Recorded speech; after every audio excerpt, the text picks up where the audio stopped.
नमस्कार, मैं हूं मीनाक्षी गुप्ता और आप देख रहे हैं नेक्स्ट 9 लाइव और स्वागत है आपका हमारे इस खास कार्यक्रम में।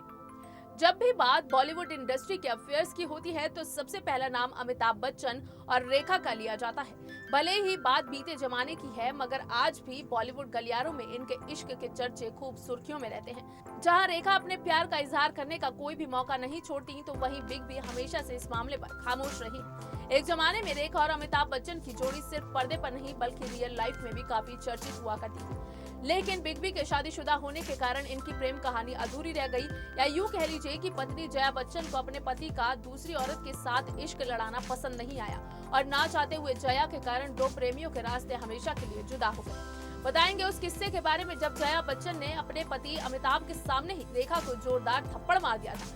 रेखा और अमिताभ बच्चन भले ही अब एक दूसरे के सामने आने से कतराते हैं, मगर एक वक्त था जब दोनों की नजदीकियां बढ़ती ही जा रही थी और ये नजदीकियां जया बच्चन को जरा भी रास नहीं है। वैसे तो जया बच्चन ने चीजें सुलझाने की काफी कोशिश की थी, लेकिन बात हाथ से निकलता देख उनका गुस्सा 7वें आसमान पर पहुंच गया और फिर वो हुआ जिसकी कल्पना किसी ने नहीं की थी।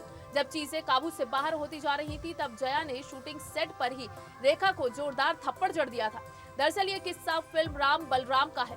इस फिल्म के प्रोड्यूसर टीटो टीनी उस समय की सुपरहिट जोड़ी अमिताभ बच्चन और रेखा को कास्ट करना चाहते थे, मगर जया नहीं चाहती थी कि दोनों साथ में काम करें। जया बच्चन की इंडस्ट्री में अच्छी पहुंच थी और उन्होंने प्रोड्यूसर से रेखा की जगह जीनत अमान को कास्ट करने के लिए मनाया। इसका पता जब रेखा को चला तो उन्होंने डायरेक्टर विजय आनंद को ऐसा ऑफर दिया कि प्रोड्यूसर टीटो भी रेखा को मना नहीं कर पाए। दरअसल रेखा ने कहा था कि वो फिल्म में फ्री में काम करने को तैयार है और इस ऑफर के बाद फिल्म की शूटिंग शुरू हो गई।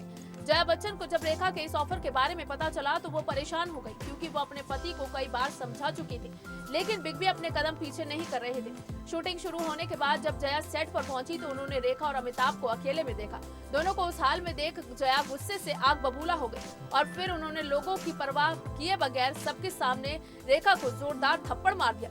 जया की इस हरकत ने लोगों को हैरान कर दिया। वहीं जब ये बातें बाहर आई और जया बच्चन से अमिताभ रेखा के रिश्ते के बारे में सवाल हुए तो उन्होंने कहा कि अगर ये वाकई सच होता तो वो मेरे पास नहीं होते। खैर, बात जो भी रही हो, मगर रेखा अब भी बिग बी से बेपनाह मोहब्बत करती हैं। फिलहाल के लिए बस इतना ही। बाकी देश और दुनिया से जुड़ी ताज़ा तमाम अपडेट्स के लिए आप जुड़े रहिए नेक्स्ट 9 लाइव के साथ। और अगर आपको हमारा वीडियो पसंद आया है तो इसे लाइक, शेयर और कमेंट जरूर करें। साथ ही साथ हमारे चैनल नेक्स्ट 9 लाइव को भी जरूर सब्सक्राइब करें।